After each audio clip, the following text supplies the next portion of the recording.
Welcome to the Avatar program. Soon, you're going to have a chance to undertake an amazing Na'vi rite of passage, flying on the back of this powerful animal called an Ikron, or, as we call it, a podcast.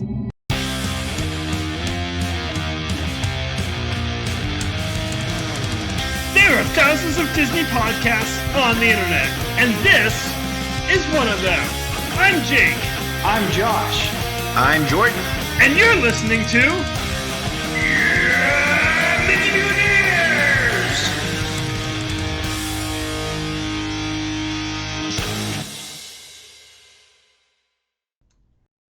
And this week, we're going to visit Ghastly's Collectible Corner. I'm going to tell you about what's happening over at Imagineering, and if Josh shows up, he's going to tell you all about the Epcot Monorail.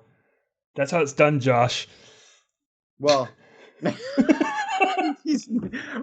funny thing is we can say whatever we want, and he's not going to hear it, because I know for a fact he doesn't go back and listen to the show.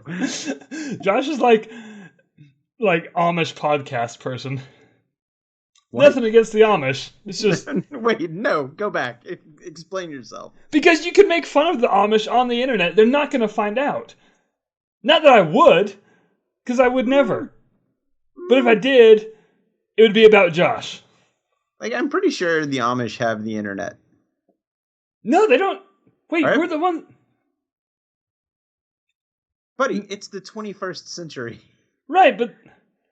Are they not the ones? I find it hard to believe that all Amish, all people in Amish communities don't use some kind of modern technology.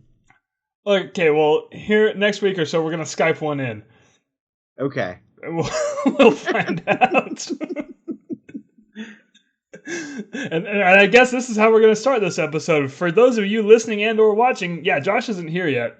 And recording a whole day early was his idea, which kind of benefited me as well. But hey, here we are, me and Jordan. It's the Jake and Jordan Show. Jake and Jordan Show. Bop, bop. That was beautiful. I liked it. I liked that a lot. Thank you. So before we get into things, Jordan, this isn't Disney related, but I want to throw out a quick movie review. Okay. Because I saw a commercial. No, I didn't. I saw a movie. Mm-hmm. Called Space Jam: A New Legacy. Okay. I've heard of this movie. Man. That was... Look, I would say it is almost just as good as the first one. Okay. But the entire point of the movie is Warner Brothers just going, look at all this shit we have. Wasn't it kind of like what Ready Player One did? It was like, look at all the rights to all this stuff we ended up putting in this movie. Pretty much, yeah. Yeah, except for it literally takes place in the Warner Brothers studios in the Warner Brothers computer servers. That's where it takes place. Well, I mean, whenever you have all those properties to throw in there for free, why wouldn't you use it? If somebody told me, Jordan, you can make a movie and you have the rights to put any of Warner Brothers characters in there. Like, buddy, I'm going to go ham. And they did. At multiple points. Now, this is a kid's movie, or allegedly, but in the background you see the new Pennywise clown. The gang. Don't the guys from Clockwork Orange show up? That's what I was just gonna say. Multiple times. The racers from Mad Max Fury Road. Yes. Not only that, you know what? Can I spoil a little scene real quick? Yeah, I'm not gonna watch it. I don't care. Yeah, and heaven forbid anybody watches it. One of my favorite scenes in the whole movie was they took a scene from Fury Road, but added Roadrunner and Wile E. Coyote to it. And going as far as Wile E. Coyote spray painting his teeth chrome and holding up a sign that says "Witness me." I almost said, did he spray paint his teeth silver? After that, I was like, you know what? I got my money's worth. This one scene alone. Man, friend of the show, Ryan, from other podcast, Cinema Showdown. Ooh, yes. Gave me his HBO Max login. So I can go and watch that if I wanted to. I might go and watch it just so I can see that one scene. Like it's really not that bad. Most of the movie is just a Warner Brothers version of Where's Waldo, but Waldo is all the characters. Oh, so he's easy to find. Oh, very like just looking through the background, like in every scene, going, "Oh, look, there's that person." Like the fact that the people from Clockwork Orange shared a screen with the Animaniacs, and I'm not making that up. It just blows my mind. Oh, now that you say that, I need to go back and finish the new Animaniacs. I never finished those episodes. I can't remember if I did or not. I only made it to like episode 3 or 4. I enjoyed the hell out of them though. They were great. Those first 2 episodes were awesome. Yeah, Animaniacs will always hold a special place in my heart. Mm-hmm. And the fact that they briefly showed up in this just made it that much better. So, Jordan, I can't say that it was a good movie at all, but neither was the first one. So here's a little confession. I've never seen the first Space Jam movie. Oh, really? Yeah, I just never, like, whenever it was popular, back, when it came out, just never cared. There was a point in this movie where that made me feel old. Oh, excuse me, I'm choking. So what was it, 96? Didn't we talk about that last week? Didn't it come out in 96? 96. All right, so I was 13. 13-year-old Jordan discovered Star Wars. That was my life.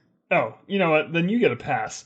But in this movie, I was wondering if like this was going to be a sequel to the first movie or like, a gritty reboot. And it was actually a sequel to the first movie because they referenced the first movie and they said it was 25 years ago. And I'm sitting there in the theater going, oh, that was 25 years ago. As I'm sitting there with my kids, which is why I went in the first place, because they wanted to see it and they liked it. So it was worth it. And like knowing that I was the same age as my 10-year-old when I saw that movie, the first movie in the theater, it just kind of blows my mind. So at this point, I'm just going to give him the exact same childhood that I had. All right. And, oh, wait, no. That's not a good idea. Let me back up. I'm going to try to better myself vicariously through him.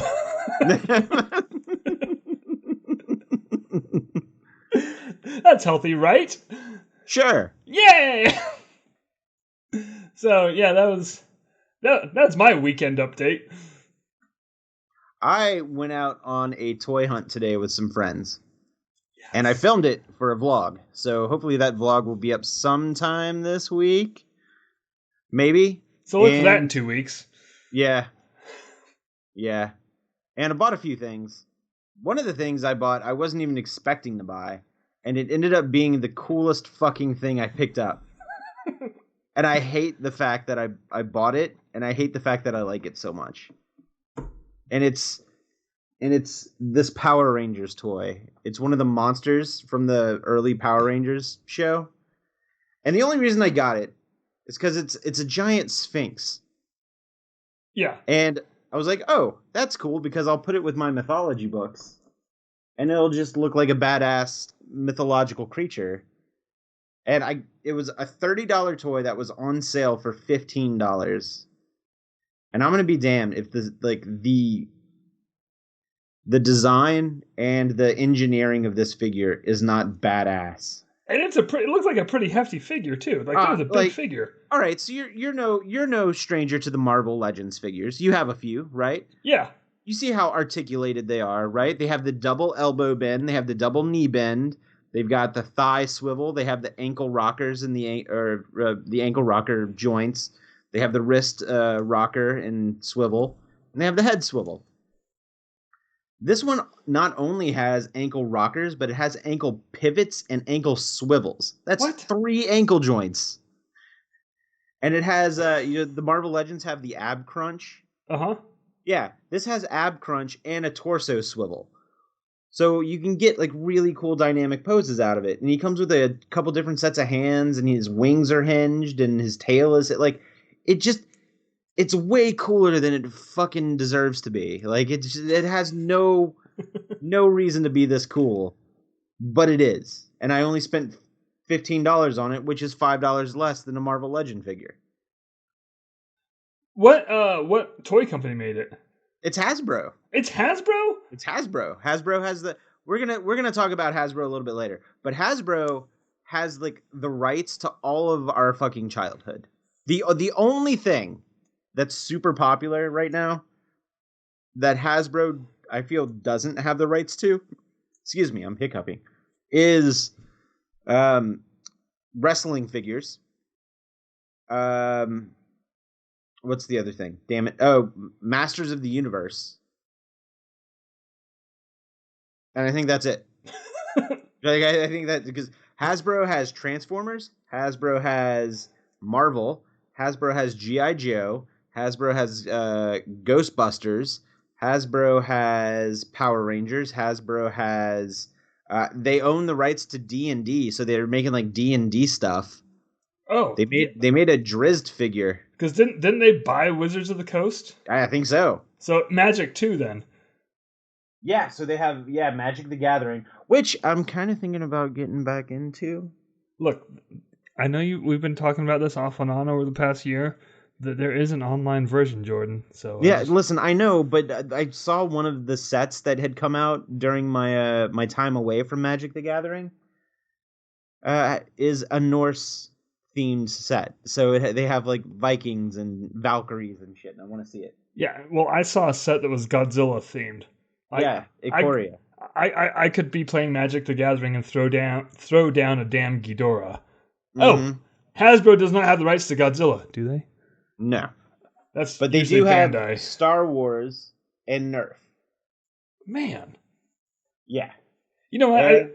There's a whole bunch of other stuff that they have too, but I'm trying to and just a lot of the games, so a lot of the popular games that we grew up with, like Monopoly, they own the rights to, which is weird that only one company owns the rights to Monopoly.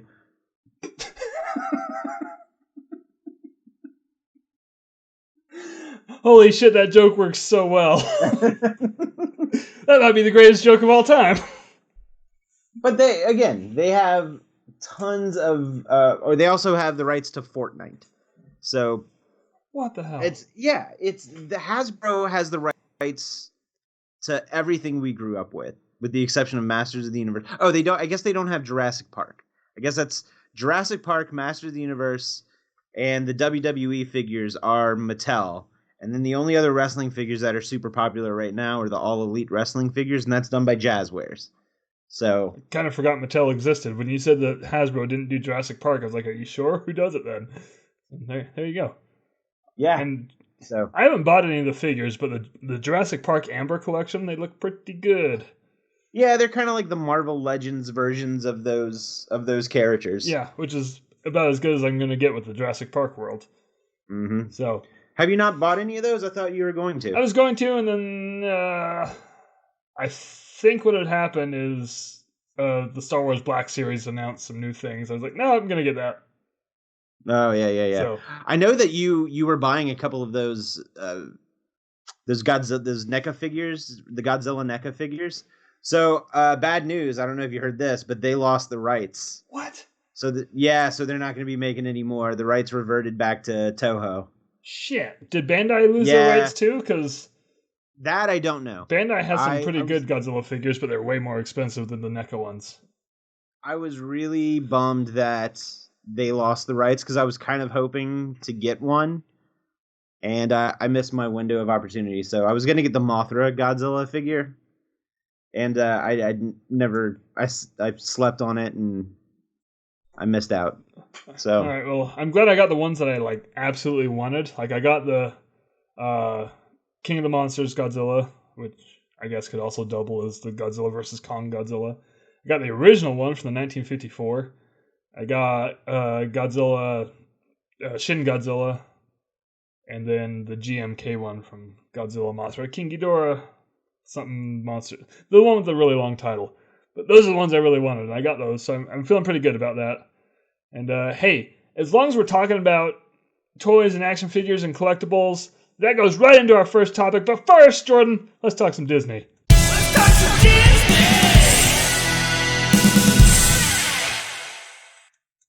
Sweet electric guitar goodness! Man, so good. That fucking jingle rips, Jake. Thanks. Like, I can't take full credit for it. I just made it, but I'm going to say it was like 90% your idea. Yeah, but you like 100% made it. Yeah, but it was based on 90% your idea. That's fair. All right, good. Jordan, take us down this. Okay, this is a new segment that we are debuting right now, and it's a segment we've done before, but now it has a name. And this is Ghastly's Collectible Corner. Take it away, Ghastly. Ghastly's Collectible Corner. I'm totally going to make that too, 100%. All right, so as you were listening, Jake and I kind of went off on a tangent about toys and collectibles, and I figured, we talk about toys and collectibles a lot, especially here on the show, and I figured why not weave in a little bit of a segment that had to do with Disney-owned properties for collectibles. It could be an action figure, it could be a game, could be Funko Pops, it could be anything. So I'm going to try to do this nice little segment every once in a while, probably not every week, but there was some stuff that was released and announced for a couple of the Disney properties, specifically Star Wars and Marvel. Now, the first thing I'm going to talk about is going to be, let me pull up my list, is for Star Wars. Now, Jake, have you heard of San Diego Comic-Con? I have. I thought you were going to say, have you heard of Star Wars? I've heard of that too. But yes, I've heard of San Diego Comic-Con, briefly. All right, so we're on the same page. You've heard of both San Diego Comic-Cons and Star Wars? Yes. Okay, excellent. Well, did you know that they're not having San Diego Comic-Con this year? No! That's... Really? Well, normally it takes place in July, right? And I guess with the COVID numbers, they were still kind of like, maybe it's still not a good idea to have a lot of people in the same spot. Oh, they were playing it safe. Yeah, that's fair. But I did hear rumors that possibly later on in the year they're going to do a smaller, limited San Diego Comic-Con, probably around like the November area. Anyway, normally during San Diego Comic-Con, this is when all of these big companies, where they're movie companies, comic book companies, toy companies, video game companies, and all of the companies that are fairly similar, come out and have their big announcements and their big reveals for a lot of stuff.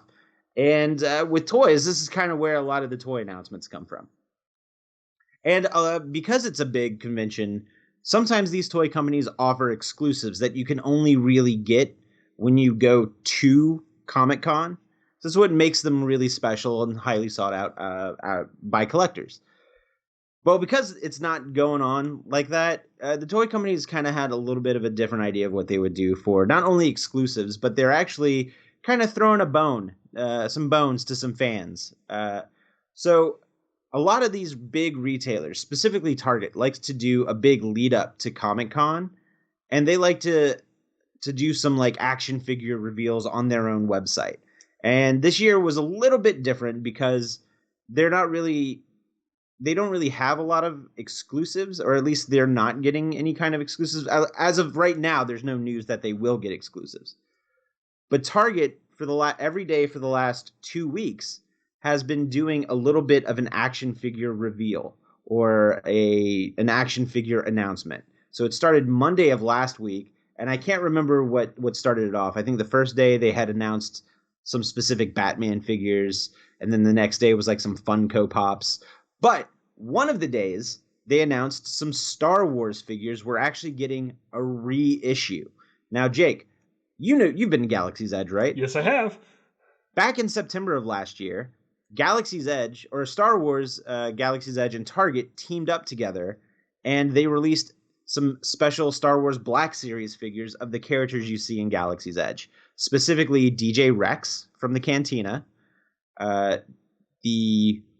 what's the damn Captain Cardinal, which is the all red stormtrooper.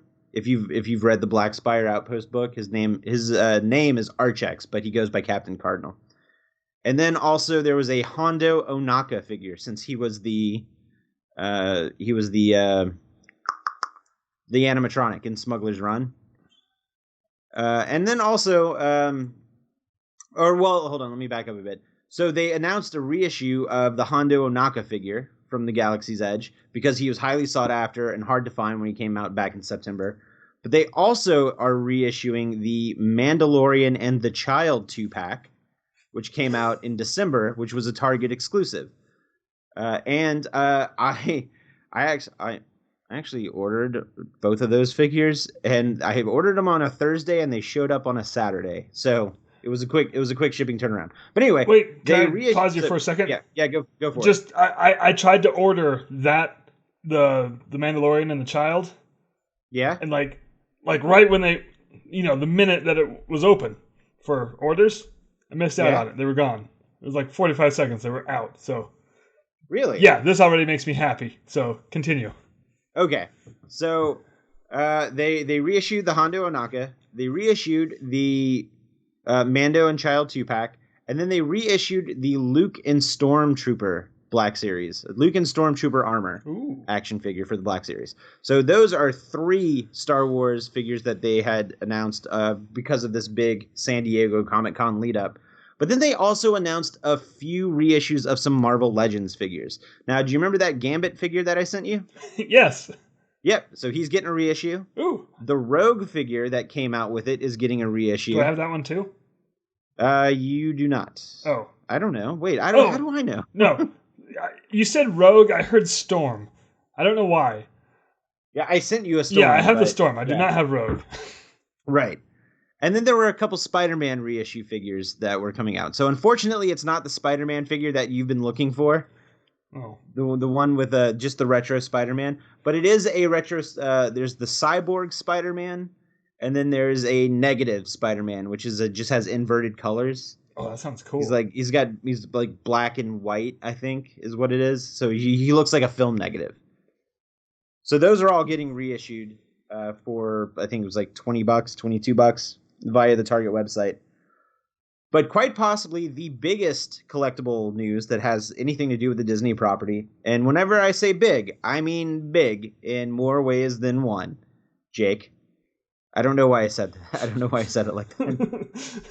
So Hasbro, the company that owns the rights to all of these figures, does something. They have their own version of Kickstarter, but it's called HasLab. So it's this. They have an idea, they throw it out to the fans, and they have to get backers for it, and you have to pay up front for it because obviously they need the money to make this thing happen. So and it's called HasLab. So they announced one of their HasLab creations is going to be a Marvel Legends Galactus. Oh, now I see where you're going with the big announcement. Yeah. It had nothing to do with Tom Hanks. No, not at all. Although, what if Tom Hanks played Galactus in the Fantastic Four movie? Oh, that'd be weird. That would be weird. A 32-inch Galactus figure. What? 32 inches. It's just shy of 3 feet. Yes, Jake? No, I'm not raising my hand. Sorry, I'm measuring. Okay. Yeah. So your regular figure is about 6 inches. Galactus, 32 inches. Comes with, oh God, how many points of articulation did this thing say it had? Hold on. I actually had the webpage pulled up, and then I went on a tangent on all the other Hasbro stuff that we were talking about. Which is appreciated. Yeah. That's why I like this segment, because, I'm new to this collectible world, but it's something I've always wanted to do in life and never had an option to. And now I'm dipping my toes in. Yeah. So this is what the Galactus figure comes with. It is a 32-inch figure. It has plus 300 pieces that put it together and 70 plus points of articulation. Jordan, I don't even know if I have 70 points of articulation. So they break it down even further and say that each hand has 20 points of articulation. So each finger will have like a joint. What are you counting? Yeah, I'm counting my joints on my fingers and my hands. Let's see, does this one count? Yeah, that one counts. I've lost count, but I'm up to like 20 just from here up. So yeah, this is probably 21, maybe 22 right here. How many did you say in each hand? 20 points of articulation in each hand. So alone. That is full articulation. That is human articulation. Wow. Yeah. So he's going to have LEDs in his chest and head, so his eyes will light up and his chest will light up. And he has 3 swappable faces, so you can take the face plate off, and he has different facial expressions that you can plug in. Man, and it's crazy. It has a hefty price tag for this. You ready for this? No. $399.99. And the goal is this. So, like any other Kickstarter like project, you have to have a goal. And their goal is 14,000 backers. They're currently at 7,392, and it's only been live since Friday. Wow. That is disheartening because I really want one, but I can't cough up that up right now. I can't. No, and they'll hit your credit card at the end of August too, because it ends August 31st. All right, I'm going there's a limit, Jake, of 5 per customer. Oh well, shoot. No, I'm really out because I was planning on 6, Jordan. Mm-hmm. So here's the deal. The last HasLab creation for Marvel was a Marvel Legends Sentinel. And the Sentinel was about 25 inches, 24 inches. But that met its goal really quickly. And then every time they meet their goal and they exceed it, they do a stretch goal. So they always add stuff to it. So with the Sentinel, they added some the tentacles that come out of its hand. They added like an extra set of those. They added a 6-inch Marvel figure. They added 3 different heads that you can swap the heads out. I'm thinking that if Galactus has some stretch goals, they might throw in a Silver Surfer figure. Makes sense. Because he was a Herald of Galactus. And there might be like a Firestar or a Terrax figure that might end up being stretch goals for this guy. So, but right now it's currently at 7,392 back. It's just slightly over halfway. And they have until the end of August? Yeah, there's no way that this thing won't get funded. I want one. But yeah, not for that price. I mean, okay. I'm going to start selling feet pics. Buddy, yeah, I think you and me both need to do that. Look, I'm sure there's a niche market out there somewhere. I'm not against it, you know. No, I think if anybody has an OnlyFans site and can sell pictures of their feet for thousands of dollars, make your damn money. All right, who wants to see big hairy hobbit feet? Raise your hands. All right, woo! All right, we'll see what the viewers say about that, and then I'm gonna get that Galactus. All right, so that's it for Ghastly's Collectible Corner this week. Ghastly's Collectible Corner. All right, Jordan. Let me tell you about what's going on in Imagineering right now. Have you heard about this? Have you heard about Imagineering? Yeah. Yeah. All right. They're responsible for everything you love at the Disney parks. Literally everything. Okay. Nothing at the Disney parks does not escape the grasp of Imagineering. Apparently, there's being a shakeup down there. So their headquarters are in Glendale, California, which is right next to Burbank, California. So it is a number of blocks away from the Disney studios. Mm-hmm. And apparently, they are sending 2,000 Imagineering employees and relocating... sorry, mushmouth. Relocating them to Central Florida. For any specific reason? Cheaper taxes is what it's sounding like. Wait, okay. So they're not moving them for a project. They're moving them because they can get a tax write-off. Yeah, and pay less taxes. Yeah, it is a fiscal decision. And they are moving Imagineering. They're going to leave someone behind, but their reasoning, and I'm putting reasoning in air quotes, is, Central Florida, that's home to Disney World, which is kind of the flagship park of Disney now. So they're putting Imagineering closer to that. But I mean, really, it's a fiscal decision. They can throw that reasoning up all they want. But so yeah, they're moving thousands of people from Southern California to Central Florida. I hate that it's for a fiscal reason Yeah, and not like, hey, we're about to do something big reason. right. No, it's you know, game on as always reason. Just Mm-hmm. and so they're kind of being well, okay, they're kind of being cool about it, but as cool as you can be about uprooting your entire way of life and moving it across the country. Mm-hmm. So they're giving the employees 18 months to kind of settle things and to relocate. They're offering up moving services, so they're paying for the moves also. Well, I would hope so. Yeah, that'd be crap if they didn't. So yeah, that's the story. I don't know what Man, could you imagine living in California and having a cool ass Walt Disney World Imagineering job, and then all of a sudden you're told that you have to move to Florida? Oof. Man, so here, like, the cost of living is obviously cheaper in Florida, Significantly, yes. but man, just I don't know, man. Just like I feel like the presence and the architecture of that entire stretch of Anaheim and San Diego and LA and Hollywood and just nothing in Florida can compare to that. Right, like Southern California is a culture, and I've never lived in Southern California. I've lived in Northern California, but I've never lived in Southern California. Southern California is one of my favorite places on the planet. Not just because of Disneyland reasons. San Diego is far and away my favorite city ever. So, like, everything about down there, it is fantastic. Like, I love it. Yeah, it does have its negative points, but what place doesn't?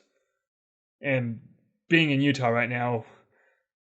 Hold on. This is a side note. Like, everyone in Utah and a lot of the western states blame, in air quotes, everything on California. Not really noticing that California kind of lifts up like a fifth of our country's economy single-handedly. Yeah. But is there anything like that out your way? Like, is there a state that everyone just blames things on over there in the East? Yeah, it's called Florida. Yeah, okay, that's fair. Alabama. Oh, okay.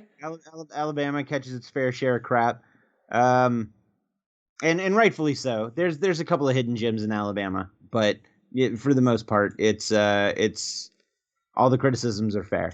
But like Southern California culture is everything that you had listed, like the art scenes, just the climate, palm trees. Well, I guess Florida has palm trees too, but just all that. And then what is Florida culture?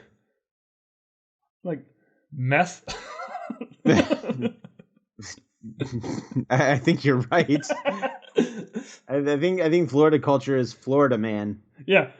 Horrific politics. It would probably be a mix of Florida Man and Jimmy Buffett. Oh gosh, that sounds horrible. Yeah. Well, the further south you go to in Florida, the more like towards the Keys. Yeah. That's when you get a weird mix of rich conservative yuppie and liberals. It's weird. The Keys are weird. Man, I think the furthest south I've been is actually South Beach in Miami. Yeah, I've been to Key West. Yeah, never made it out that way. We went on a cruise, and that surprisingly we stopped at 3 places on a cruise, and Key West was the best of weird. the 3 places. Yeah. Oh. We went to other countries, and Key West was my favorite stop. Only because it had the most stuff to do. Like the other stops were great and the culture was great, but like if you're just looking to do stuff, there's not really a lot unless you do like an excursion. Yeah, and those can be. And I wasn't pricey. Yeah, I'm not. Yeah, I wasn't gonna pay to zip line. I can do that in my own bathroom. Exactly. The little string holder things. That's stupid, Jake. But it's true. You can for a lot cheaper. So yeah, that's what's going on with Imagineering. I don't know what that holds for the future of Imagineering or how it will affect any creative processes. So we're kind of in the wait and see stage. But thoughts to all the people that have to uproot their families to keep their dream jobs. Yeah, that's a weird. That's a weird move. Mm-hmm. That is a rough situation. So, moving on to our last bit of news, and then Josh has texted me. He's driving still, but he's got his earpieces. So I'm going to bring him in for the main topic, which weird. Oh, I didn't even announce the main topic at the top of the show. That's what I forgot. Now I feel bad for making fun of Josh. We'll get there. Man. Anyway, Josh's bit of news. Hey, Jordan, the Epcot Monorail line is open now. Oh boy. Just opened. So finally. Yeah, like just yesterday or 2 days ago. I think it said on Friday the 16th. Yeah, you know what else happened on Friday the 16th? What? Food and Wine started. Wait, really? Yes. Now that you say it, because my knee-jerk reaction to that was, it's not August. But then I know. Then I remembered, like, we talked about this like 2 or 3 months ago, that it's starting Yes. in July. And I had forgotten about that until you just said that just now, so... But even then, we're halfway through July, so it's almost August. Right. Man, so, in 2 weeks we're going to have to do our annual Food and Wine menu covering list. Oh. Because next week is a disaster hour. It is. It is. It is the 4th episode consecutively. 3 Mutineers, 1 disaster hour. That's the schedule for anyone listening. So, anyway. Epcot Monorail line opened. Apparently Food and Wine started, and I have a brief update to something we covered a couple weeks ago. The Coco scene in Fill Our Magic. Oh, yeah. That debuted yesterday at Disneyland. It's not in Magic Kingdom yet, so I watched it, and all of our questions were answered.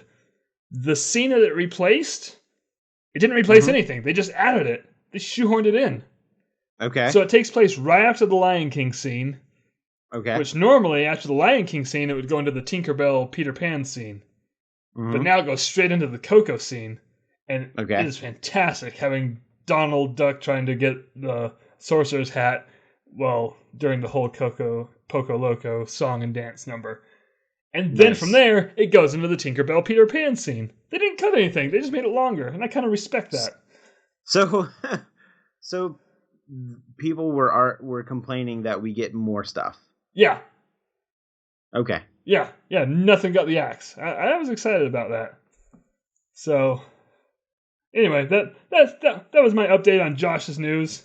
So I'm actually going to call Josh in now because, guys, it is main topic. And this week, for our main topic, we are going all over discussing the entirety of the Loki Disney Plus series.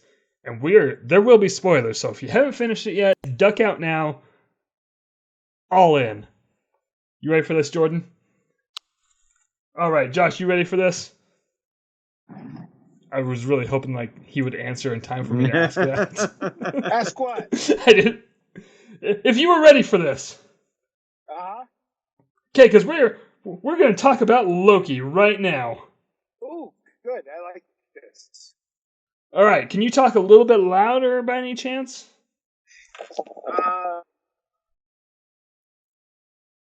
Take that as... Seems to have hung up on us. Wait, did he? Yeah, he just said he left. Oh, well, shit. So much for the main topic. So much for Josh's main topic. We're still going to talk about That was Loki. the opposite of louder. That was hanging up. That was hanging up. I can't even tell you how correct you are. I moved my earpiece and it just is like, you know what? Fuck you guys. I don't want to talk anymore. Well, I don't know. Should we take the advice of the earpiece? My earpiece totally knows what's up. What? Hold on a second. I'm checking the audio. Uh-huh. Do I sound like ass? You sound pretty good. No worse than normal hotel rooms? No, I mean, I've heard worse coming out of your mouth, so, we're good. Okay. I just wanted to make sure there wasn't an echo, and at first there was an echo, but then I realized the echo was in real time because I had the Twitch stream in one ear and you guys talking in the other ear, so it wasn't really an echo. Yeah, that would cause a echo-like situation. It was very echo-like. It was almost like we were mucking with time. And speaking of mucking with time, how's that for a segue? Let's get right into Loki. Okay. Guys, right from the bat, did you guys enjoy it? Jordan, you first. Hey, y'all. Yes. No,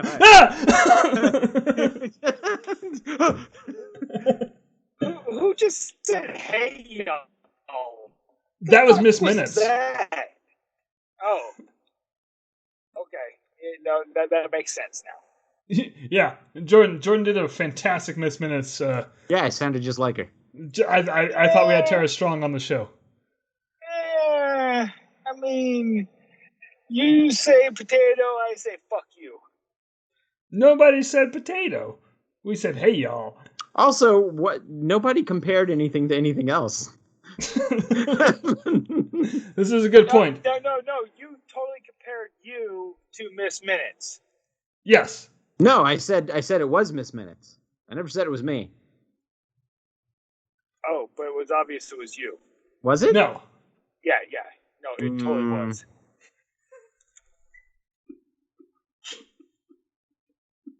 I'm gonna have to play the tape back.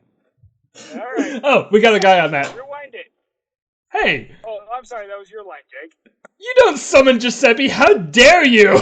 He's sitting next to me in the pickup. That would explain his absence here. I pointed over there, and his seat has been vacant. Giuseppe's with you? Yeah, he's been with me all week. It's weird. I kind of wish he would go back. Yeah, you can keep him. I As a matter of fact, enjoy... just leave him wherever you are. Just, don't come back with him. But then he would still be here with me. No, like, when you leave him there. No, but Jordan said leave him wherever I am. For the time being. Oh, all right. I'm just gonna reach over here and open the truck door. Hold on a sec. Okay. Hold on. Are we about to witness a murder? Yeah. Okay, he's gone.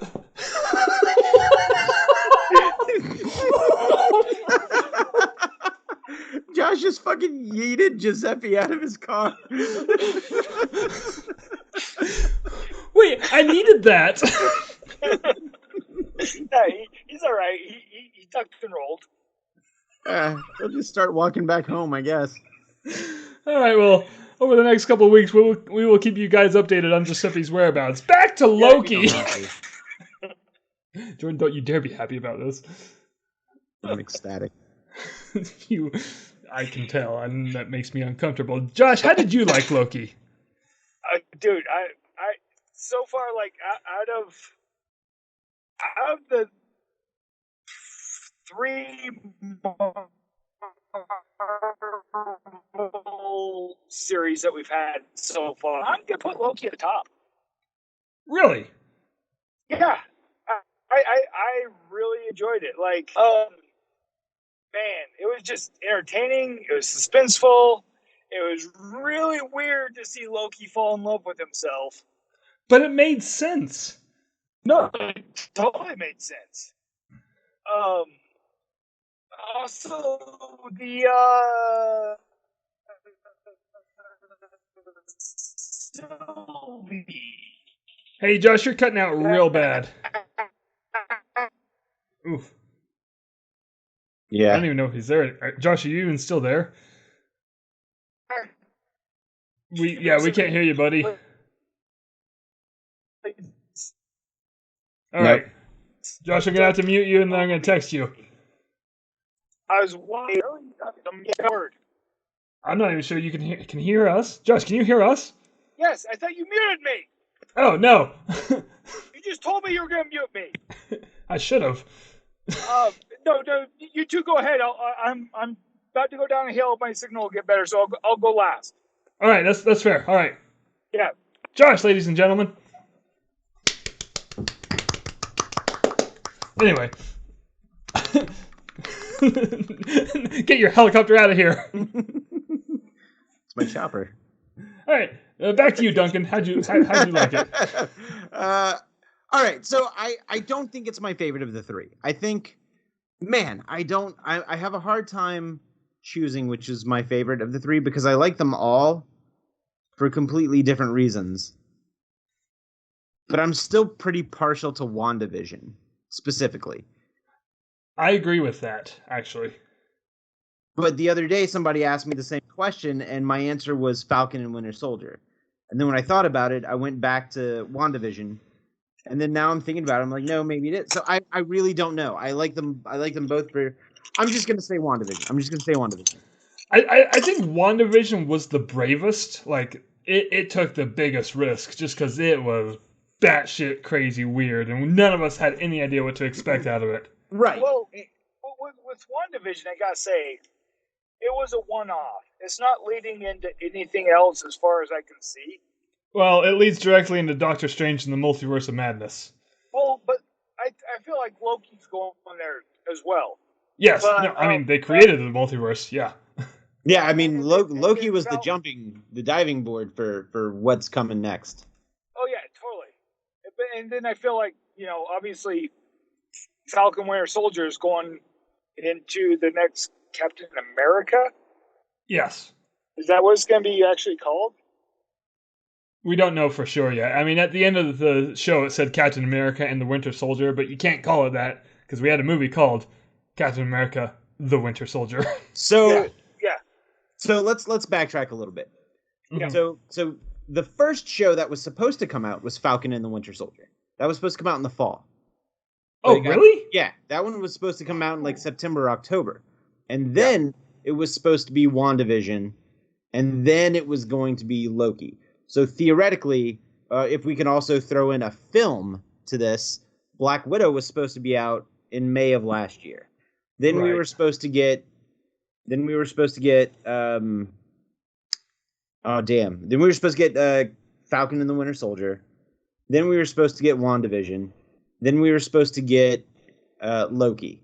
All right? So when you think about WandaVision and you think about Loki, those are the two films that are directly related to this whole multiverse thing that they're going for.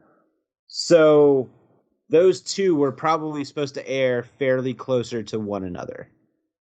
So you can kind of like keep the momentum going with this idea of the multiverse. So, and also I think Shang-Chi was supposed to get released in February, and Eternals was supposed to be this summer, but obviously everything has been pushed back. So the only difference in our timeline of the last year, as far as things that were supposed to be out, everything got pushed back, but Falcon and Winter Soldier ended up debuting as the second show as opposed to the first show. Oh. Interesting. Yeah, I had no idea. And it seems like, just going off of the rumors and speculation, the next movie to come out that actually deals with the multiverse isn't Doctor Strange and the Multiverse of Madness. It's going to be Spider-Man. Yeah, Spider-Man No Way Home. So, which that comes out in December this year, so that will be our first cinematic view into what the multiverse is doing to the Marvel world. So do we want to take this episode by episode? Or do we just kind of want to have an overall discussion about it? Let's do an overall discussion, because in my mind, like, there was a splitting point in my mind, like, episode 1 through 3 dealt with the TVA, and then episode 4, 5, and 6 dealt with the aftermath and the creation of the multiverse. Like, it felt like two halves of a whole. Right. So let's do that. So let's start with episode 1 through 3 and just kind of a general overall view on that, introduction to the characters. How much I love Owen Wilson in this show. We can talk about that. Because, guys, come on. How awesome was Owen Wilson in this show? He was pretty awesome. Yeah, I wasn't expecting it. So, anyway, Jordan, Josh, are you still with us? Uncertain. Jordan, take it away. I really, out of all of the shows, this is the one that I really didn't know what to expect. Like, I kind of knew what to expect from WandaVision, kind of knew what to expect from Falcon and Winter Soldier, but this was one of the ones where I was just kind of like, I don't know what they're going to show us with Loki. And obviously it's the Loki from Endgame who snags the Tesseract and then, just kind of nopes out of what's going down. Gets captured by the TVA. He goes through the rigmarole and imprisoned in this realm that magic doesn't work. Like it exists outside of time because it's not part of any timeline. So he doesn't have any powers. And he realizes that hey, he's kind of a shitty person. Yes. And when he realizes that he's kind of a shitty person, it's like he almost has to rectify. He because he's Loki, he has to win. And now his goal isn't winning and ruling the world. His winning is I need to win at not being a shitty person. Yeah. Which at first, like when it starts off, he's still trying to be a shitty person, like in the TVA. Mm-hmm. Or like the first scene of the movie. So it starts with him getting the Tesseract in the 2012 Battle of New York, in noping out there like we saw in Endgame. The very first thing he does is he ends up in Mongolia, finds a tall rock, and starts talking down to the locals, like immediately. And then that's when the TVA shows up. So it was a fantastic character arc, watching him go from that over the span of a few episodes into, like you said, oh, I am a shitty person. And he realized it more than once.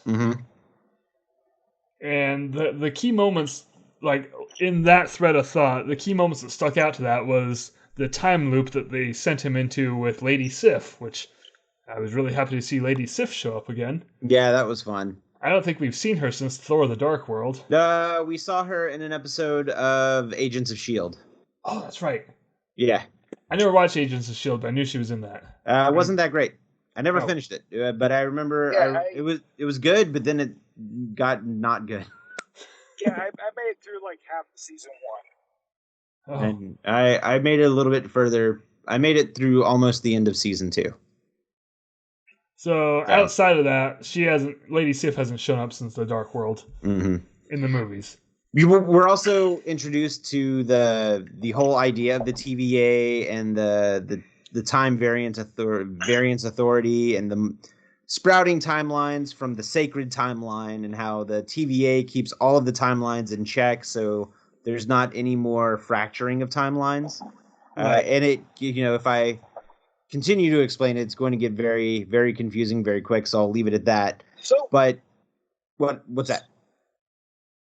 No, I was just gonna say that I don't know, because of Endgame, I kind of thought that the Ancient One was holding the timeline together. She just knew about it. Okay, that makes sense. And so, before Jordan gets into that, one quick thing it kind of ties both these thoughts together was, they went on at length about how the TVA controls time, and I was sitting there thinking, like, but the movie before this, or prior to this, in Endgame, they go back in time and start mucking up the timeline. But then they explained it away with the best way possible in this show, and they were like, no, the Avengers were supposed to do that. Yeah. Like, okay, that's all the explanation I need. Whoever was in charge of this timeline felt that that's what the Avengers needed to do. So, So, I mean, I know we're not quite there yet, but I want to eventually talk about our timelines, Loki getting old. Yeah, and can't wait to get there either, because I'm going to correct you on it. Anyway. I'm going to kick you in the nuts tomorrow. Right. So we're introduced to the idea of the timeline, and that the TVA needs Loki's help because they're hunting a variant of Loki. So they need a Loki to catch a Loki. And also, fun side story is the TVA was filmed for the scenes for the TVA were filmed in the Marriott Marquis in downtown Atlanta. So that nice scene with the elevator and all the different floors and the spiral staircases, that's just a hotel lobby in real life. Now, is there someone's vlog or anything that people could go and watch, kind of a location of Loki filming? Yeah, probably. All right, he's not going to push it, so I will. Check out Jordan Ghastly's vlog on Jordan Ghastly's YouTube channel, where he goes to that, talks about this Loki filming location at the TVA, at this Marriott. And what blew my mind, they didn't, for that elevator scene, they really didn't add much to it. They added those statues. I thought they added the spiral staircase, but no, the spiral stairs are there. Nope. No, that's part of the hotel. Yeah, That's actually the 10th floor of the hotel. It's called the Skyline. The Skyline floor. Huh. So it turns out that the variant of Loki that they're hunting is a female version, and she does not go by Loki. She goes by Sylvie. So that's kind of like the wrap up of these first 3 episodes. Is that your Loki's kind of having to come into Jesus moment. A friend's Mobius. There's a sacred timeline, and they're hunting this other Loki so the timeline doesn't get out of whack. And then yada yada yada, the timeline gets out of whack. Wait a minute, go back. I feel like you yada yada yada over something important. All right, okay, we'll go back. Like half the series. Did you just yada yada yada over sex? I may have. I Yada yada yada over the best part. No, I mentioned the bisque. Oh man, when Jillian listens to lobster this, she's bisque? gonna appreciate that. What? Did someone say lobster bisque? Yes, actually. A weird thing to say in the middle of a podcast. So, okay, then we get into episode 4. That's where things take the split. Mm-hmm. Because this is where Loki and Sylvie kind of unintentionally team up at first. And they end up on this planet that's getting destroyed, which was that was a really cool just environment to be in. I liked that planet. I forgot the name of it already, but just constant meteors falling because another planet was literally about to crash into it. I thought it was the moon and the planet was going to crash into the moon. I'm not sure. You might be right. I might be right. I don't know. But it was cool. It was cool to look at. It is 2 celestial bodies making out. How about that? I'm fine with that. I'm a little turned on. But anyway, so the end of this episode, Loki and Sylvie create crap, what do they call it? The Nexus event. Mm-hmm. Yep. A big Nexus event. Because they're starting to get a little friendly with each other. And that wasn't supposed to happen. You can't have 2 Lokis shacking up. Mm-hmm. And at first, I thought they were pulling an old rope-a-dope on us. I thought the Nexus event was that they were about to die. But because that wall of death was coming right towards them. Yep. And then that's how the TVA finds them. Because of the Nexus event. They come in, save them, split them apart and back at the TVA. And then, this is where we meet the Timekeepers. Or do we? I feel like a lot of this show was like Wizard of Oz had a baby with Doctor Who. Oh shit. Yeah, right? I have to think about this. I'm technically not wrong. No. Because the Timekeeper scene was 100% Wizard of Oz and not paying attention to the man behind the curtain. Because up to so was the Timekeepers was in episode 4? Yeah. Right? Yeah. Yeah, because that's the episode where Loki got yeeted by one of the staffs. Yeah, the pruned. Yeah, so he got pruned, and then every episode up to this, whenever you get pruned, it's just assumed that you just get taken out of you die, like you just exist nowhere in time or space. But now, from that episode, or with like what would be the 5th episode, it's explained that anybody who gets pruned gets sent to this void at the end of time. So technically they were wrong. They were not wrong because you do end up where you don't exist in time or space. Right. In the void. So yeah, the Timekeepers end up being fake. Judge Renslayer keeps pushing on the mission because there's a lot of, I don't want to say religious overtones in this one. But there was a lot of blind obedience. Right. Basically any higher authority where political or religious. Yeah. That kind of overtone. Yeah. Reminded me a lot of a certain Rush song. You thought I wasn't going to work Rush into this, did you? But I am. Reminded me a lot of 2112. Look into that for anyone who knows. Anyway, I just wanted to see the disappointment in Jordan's face. That's all I wanted. No, I can actually with confidence tell you that I don't listen to Rush enough to realize the reference you're making. Well, it wasn't a direct reference. It was just the overall story of blindly following the higher authority, even whether or not they may exist or not. Fair enough. So, anyway, yeah, the timekeepers turn out to be false, just fake, which I didn't see that coming. Mm-hmm.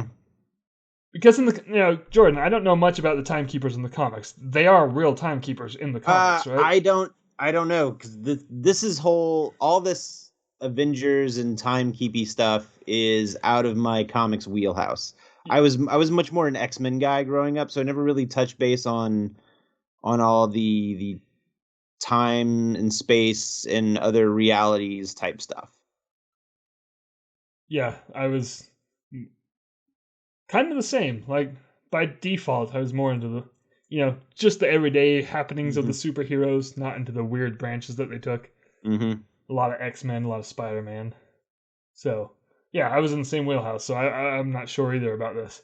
So then... Oh, hey, so not to interrupt, but can we just for a second talk about the filing cabinet full of Infinity Stones that Loki finds? Oh, yeah! So in the first episode, when Loki's trying to still be shitty and break out, he finds a filing cabinet full of Infinity Stones, but they have no power there because it exists in a place where these things don't have. Like, they're not in a timeline. They exist outside of time and space. So they have nothing. And it was even further explained that those stones in a different reality don't work because it's not their reality that they exist in. They can only work in the reality in which they exist. And then one of the best gags of that episode was when the one guy was like, oh yeah, people around here just use them for paperweights. And that was kind of, going back to what we were saying earlier, kind of Loki's first kind of, coming to realization moment. Not that he was a shitty person, but he was realizing that the higher power that he had been seeking was worthless in this area. Yeah. And that a higher power higher than the Infinity Stones was in control. Right. So this is whenever we start to get like the little, I guess, the breadcrumbs of what will become the trail of the guy who will be the next big bad. Like, how do you overshadow Thanos? We just spent 20 movies leading up to Thanos. Right. And Thanos won. And then everybody had to go and fix what he had won, what he did. So, 20 movies leading up to this. How in the world is somebody going to be worse than Thanos? Jake, take it away. Well, let's see. How is someone going to be worse than Thanos? Because, like Jordan said, Thanos was the big bad. And before we get into that, leading up to this big reveal, which I have thoughts on this already, but Loki gets pruned into the void. Mm-hmm. And then that's where we come across a whole bunch of other Lokis. Like a lot. Mm-hmm. And then... From various realities that have all been pruned. And I can't remember if it was explicitly said, but like, were Loki's kind of like the biggest problem for the TVA, just... Because they had a lot of Loki problems. And then you find out in the void there's a lot of Lokis. So I don't know if they're just good at surviving like they claimed, or if they were the majority of the TVA problems. Just over time and space. But anyway, Josh, you're on mute right now. I don't know if you're still with us, but this is your cue. No, I'm still here. Yeah, let's talk about classic Loki real quick. All right, let's do this. Double fist bump! Wait! I wasn't ready! Yeah. Anyway, Josh, you liked classic Loki. Why?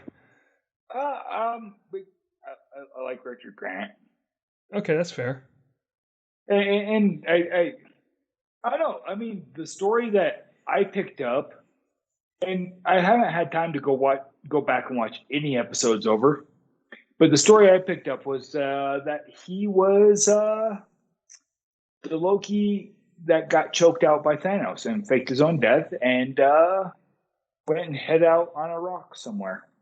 Okay, you are mostly correct, because last week when you said that, I believed you, but I had since watched that episode again, and sadly he is not the Loki from our timeline. He just happened to do... So here's why. And I'm not trying to correct you, even though I do enjoy correcting you. But wait, hold on. And I'm sorry to interrupt, but isn't like in the old Loki's timeline, he got away with the hologram, right? And that was the difference, because he was able to produce a hologram that nobody could tell was a hologram, like even to the touch. So in his timeline, Thanos still choked out his hologram. Whereas, our Loki, his holograms, you see it all through the movies, like Thor would throw shit at it and it would just go through the hologram. So our Loki's holograms were not tactile. Is that the right word? Tactile? Couldn't be touched. Sure. But classic Loki, his holograms, he was able to make holograms strong enough where they could. So our Loki still got choked out in his timeline, because that was the end of his movie when he watched it. And when he watched his life movie at the TVA, it ended with him being choked out. And the big difference was, and I noticed this my second time viewing this episode, Josh, our Loki asked classic Loki, he's like, wait, you didn't try to stab Thanos? And he was like, what? No. And that moment was the difference. Our Loki tried to stab him. Classic Loki didn't. But classic Loki was the more successful Loki of the two. And I'm calling him classic Loki because that's what he was in the credits, and he's older. And he has the classic Loki suit from the comics, which I thoroughly enjoyed.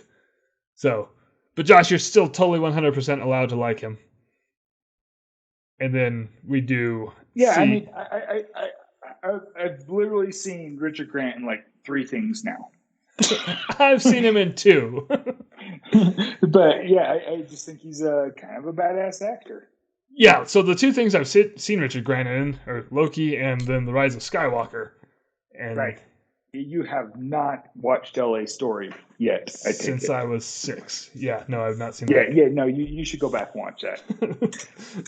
So, anyway, in this void with all the Lokis, one of my favorite scenes was, and it was kind of the final Loki realizing he was a shitty person moment, was when all the Lokis find the other Lokis hideout, and literally every single one of them betrays the others. Like, there was just a whole chain of betrayal.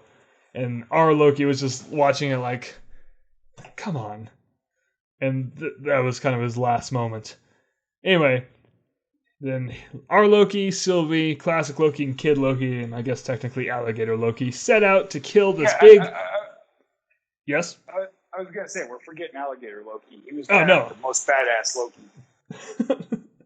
I swear to God, if Disney does not capitalize on Alligator Loki merchandise, I'm going to be really angry. There's an Alligator Loki Funko. Oh, no, it's Kid Loki holding Alligator Loki Funko, right? I think they are doing an Alligator Loki Funko Pop. I mean, they need to. I like that the reason for the Alligator Loki for being a Loki was that he was green. Like, that whole conversation between Mobius and classic Loki was like, when Mobius was like, wait, that thing's a Loki too? And he's like, how do you know? And he's like, well, he's green. And then they're like, well, he could be lying. But then that would make him even more of a Loki. I love that TikTok really took off with Alligator Loki, and somebody took the Harry Styles Watermelon Sugar song and rewrote the lyrics to Alligator Loki. Alligator Loki. Alligator Loki. I can't say that hasn't been stuck in my head, but holy shit, it has. Yep. And so we finally, so that group of Lokis set out to... Yeah, Josh, go ahead. So I gotta mention all the Easter eggs in that episode, though. Oh my gosh, so many. So many. And Easter eggs that have nothing to do with Marvel. They're just Easter eggs that exist because... Wait, what do you mean that doesn't have to do with Marvel? What? The Philadelphia experiment. Oh, that's right. Yeah, the ship from the Philadelphia experiment. There's a goddamn, what was it, German tank? Mm-hmm. Yeah. And then also other like Marvel Easter eggs. The Thanos copter is now canon in the MCU, which And Throg. yeah, poor Throg buried Yep. under there. You said the Thanos copter, right? Yeah, Okay, yeah. And what's his name's freaking ship? Ronan. Yep. Yeah, Ronan's ship. So one of my favorite Easter eggs, and it was a little confusing at first. I actually had to see another website explain it to me. Remember when the camera was panning down underground, and there was just a shit ton of lunch trays? Mm-hmm. Do you know why? No. Okay, so it hasn't been confirmed, but I saw I don't remember what website it was that explained this. Imagine I know why. Imagine you're working at the TVA and you have those pruning sticks that, in your mind, just makes shit disappear. And so you have all these people having lunch at the TVA, and instead of cleaning up their mess, they're just pruning their lunch trays. And then their Holy lunch trays shit. are just ending up at the void. Is that what you were going to say, Josh? Yeah. I think I sent you that link. Is that what it was? Ryan is in the chat. Yeah, I'm pretty sure. What's up, Ryan? Oh shit! We're talking Rai. Did you call him Rai? Yeah, I did. Muggy Buddy! Hey! Hey, Muggy Buddies! Muggy Buddy Rai. Anyway. So, the previously mentioned group of Lokis set out to destroy Goliath, this big, cloudy, time and space eating monster. Yep. And then Sylvie convinces them, no, you can't kill it, but I'm going to enchant it. And then they enchant it, and then they end up at, Goliath was just the guard dog for whoever was top power. And this is what Jordan was getting to earlier. And I gotta say, I feel like Disney pulled a fast one on us, or Marvel pulled a fast one on us, because, all through Falcon and Winter Soldier and WandaVision, we had all these fan theories, and almost none of them turned out to be right. And then, people were starting to oh, it's going to be King the Conqueror. It's going to be King the Conqueror. And then it turned out that it wasn't. But it was. But it wasn't. And here's the big bad that Jordan was getting to. Because holy shit, King the Conqueror is frightening, and we haven't even technically seen him yet. Mm-hmm. So we saw a variant, one of the multiple timelines of King the Conqueror. They don't really outright name this. It's played by Jonathan Majors, who got really popular over the last year because of the TV show Lovecraft Country. Yeah, which I need to finish. I heard it was very good. I've watched 2 episodes, and it's very good. So have I. So you and I are pretty much at the same spot. I've only seen the first 2 episodes. And he says, he calls himself the He Who Remains, and there's somebody at the end, or I can't remember exactly all the nicknames, but they never specifically give that variant's version of Kang a name. And I know a lot of people have said he was kind of a combination of a couple different versions of that character. Versions of that character's versions from the comic book. Yeah, so he was a combination of Immortus. Yes, Immortus was the name that I was getting to. Yeah. And then He Who Remains was another character in the comics, but also a variation of that one. And I like that in this show, he specifically says that he's been called many things, and of the things he lists, he even says Conqueror, alluding to King the Conqueror, even though his variant. Yeah, he's not. But there will be. And so, this part blew my mind. And as I was watching it, I was just like, the balls on this studio pulling this off. Okay, real quick connection to King the Conqueror. And I don't know if it's the main variant from the main timeline in the comics of King the Conqueror. His name is Nathaniel Richards, which is a descendant of Reed Richards from the Fantastic Four. So he's a descendant, or Reed Richards? Yeah. He is a descendant. Okay. Yeah. because he's like like from the 30th century, he said, or something. Okay. So he's like Yeah. 1,000 years after Reed Richards, but a descendant. And amazing, after all that time, he kept the same last name. Because that's not how history works at all. Yeah. Anyway, I mean, we have Philip Fry. You know, the Fry family kind of kept their last name for a long time. okay, that's true. Fair point. I mean, Josh. technically, my last name goes back to the 1300s. So. I mean, All right, you know what? I'm the asshole. Our last name goes back to at least Germany. Yeah, Hessian soldiers. Yeah. Anyway, so I thought that was, more connections to the Fantastic Four, which is coming up, and they're slowly working that franchise into the MCU. And just the way the way this guy, He Who Remains, was explaining things and explaining the timeline, I don't think this one was inherently evil. But also he was? He was very... I don't think he was inherently. I think he felt like he did what he had to do, right? Because he said, I have to keep all of these timelines in check, because if I don't, there are much more evil versions of me that will destroy all of the timelines. And the terrifying part... Wouldn't that be what we were... Sorry, Jake. Go ahead, Josh. You're fine. Wouldn't that be what we refer to as chaotic neutral? Yeah, you know what? No, you're absolutely right. Yeah. No, Yeah. Chaotic lawful. I guess, yeah, chaotic neutral.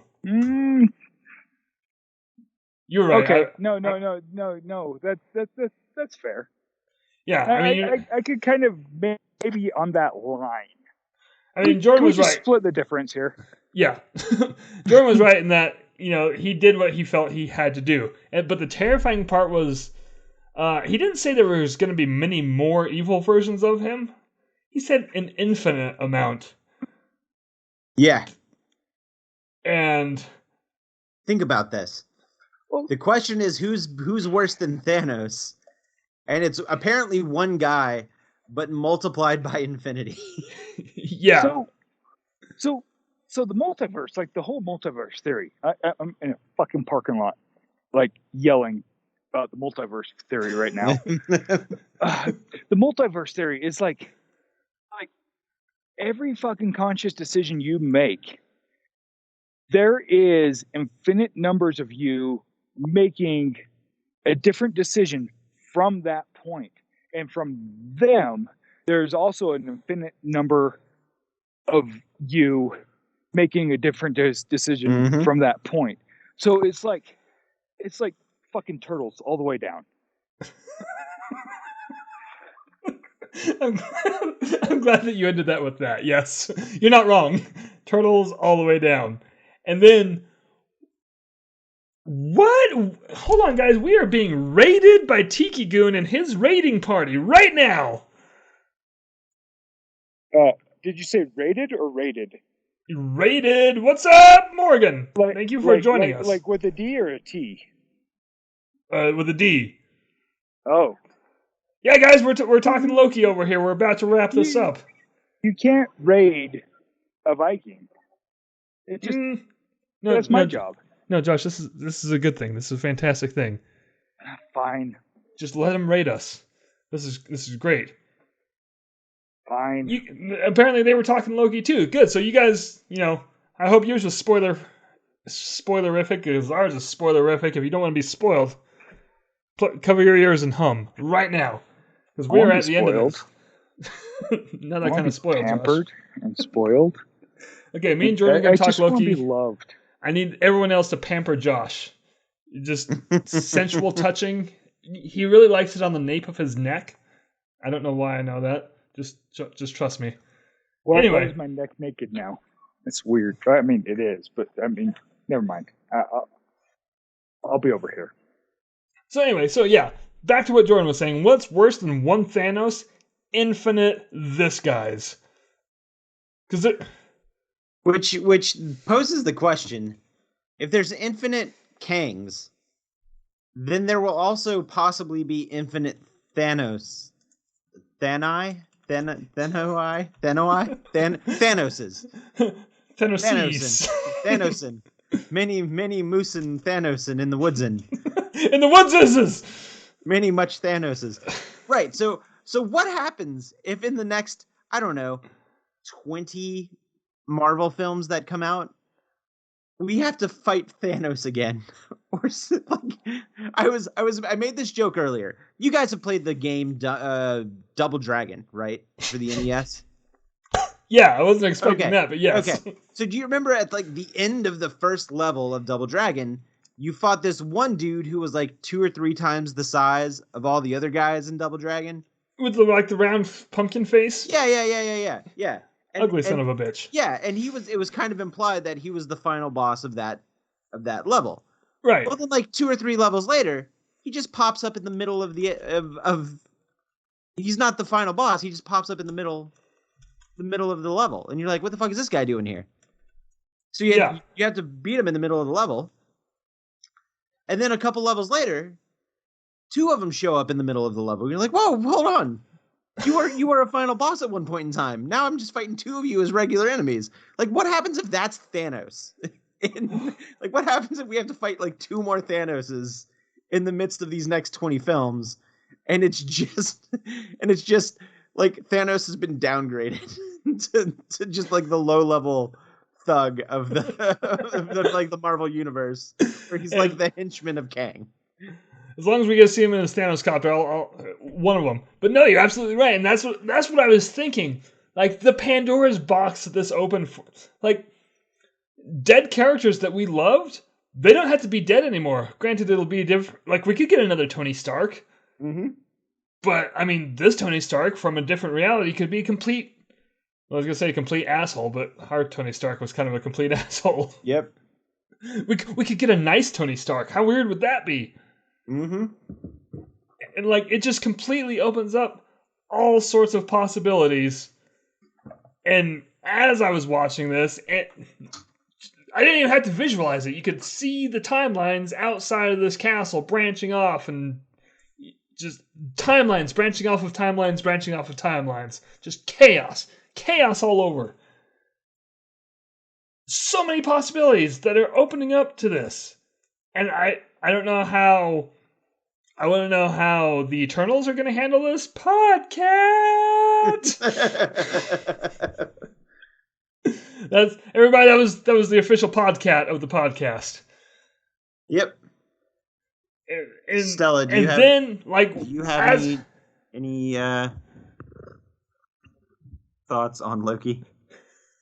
Oh man, I heard a cat purr. Why is a cat purring just like human emotion to just go, oh, just calming? I'm sorry, that was me. Oh. was someone rubbing the nape of your neck? T Birdie over here says kitty. Yep. Yeah, official podcast of the official podcast. Yeah, ours is the official podcast. So anyway, as I'm watching all these timelines split, and like, holy shit, where are they going to take it from here?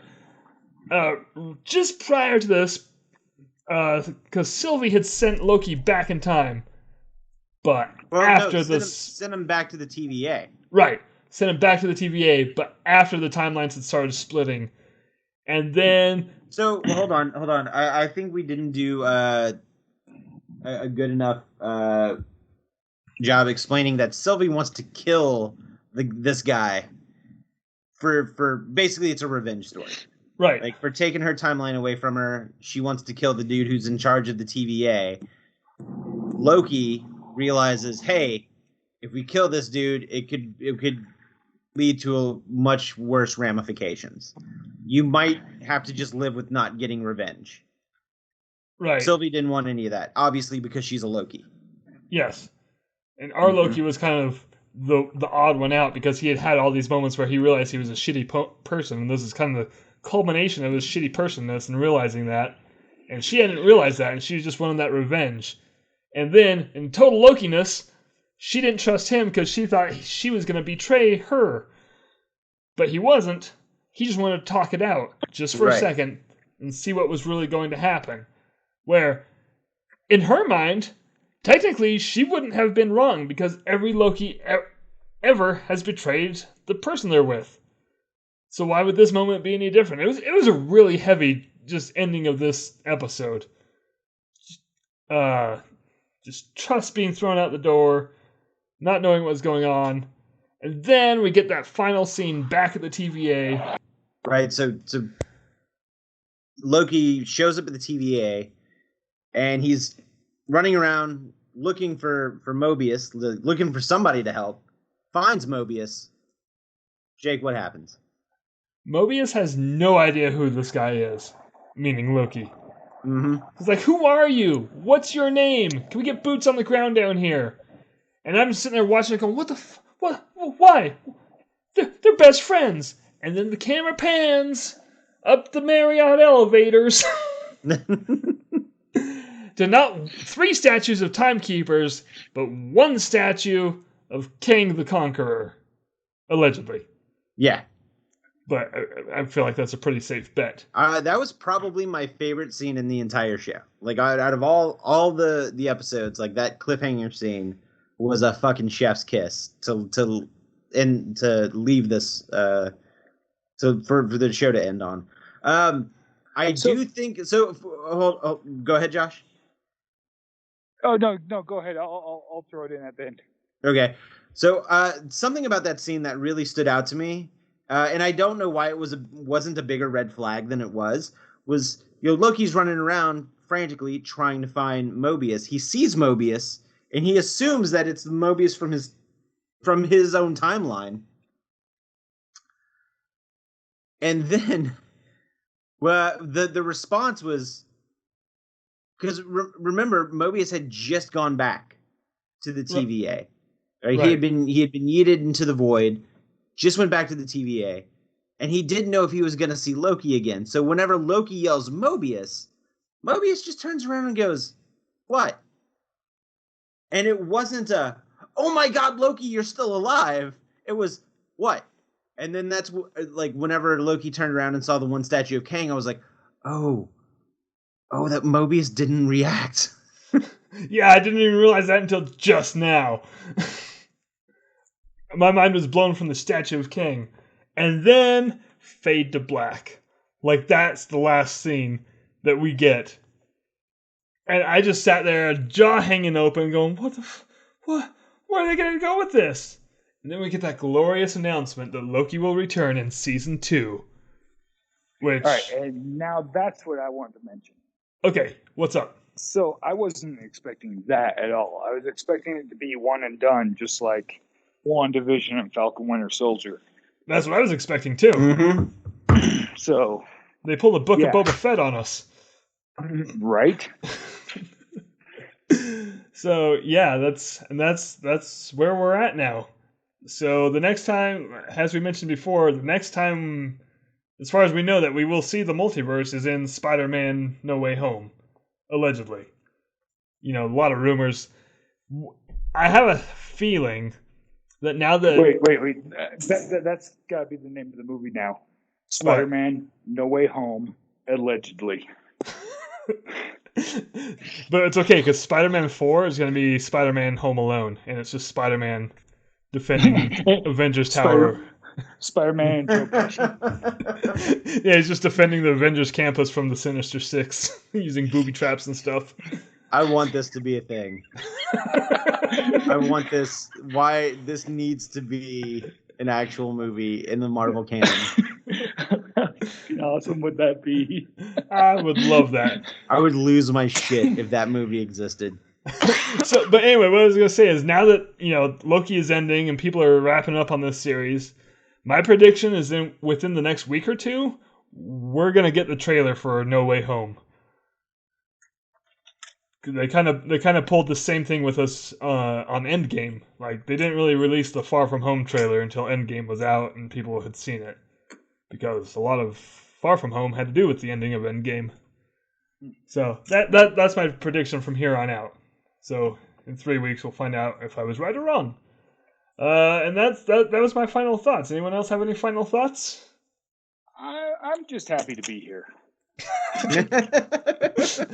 I'm happy you're here too, Josh. Jordan, it's all you, man.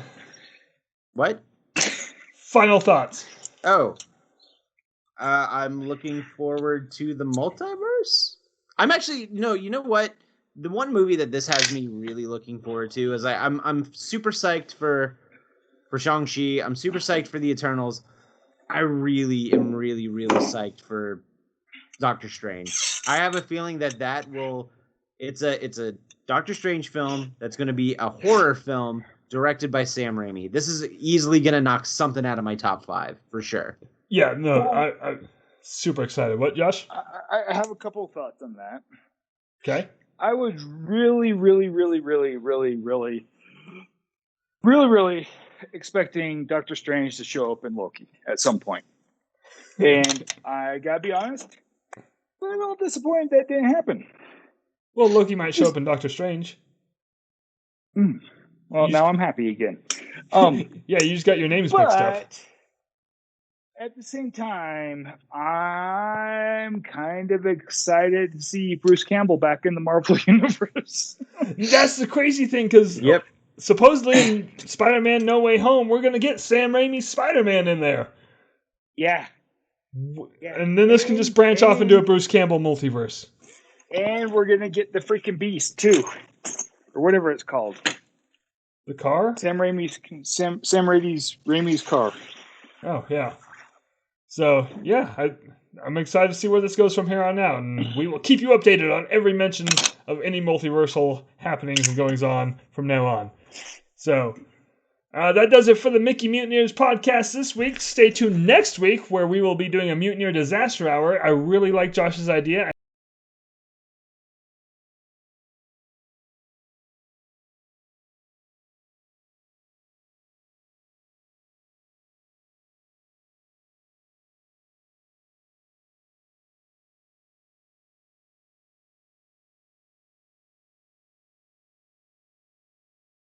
I discussed this like a while ago. Did we? I mean, you're probably right. So, yeah, no, we totally did. Anyway, thanks for listening and or watching to the Mickey Mutineers podcast. Get out. I'm sorry, that was rude. Please, get out.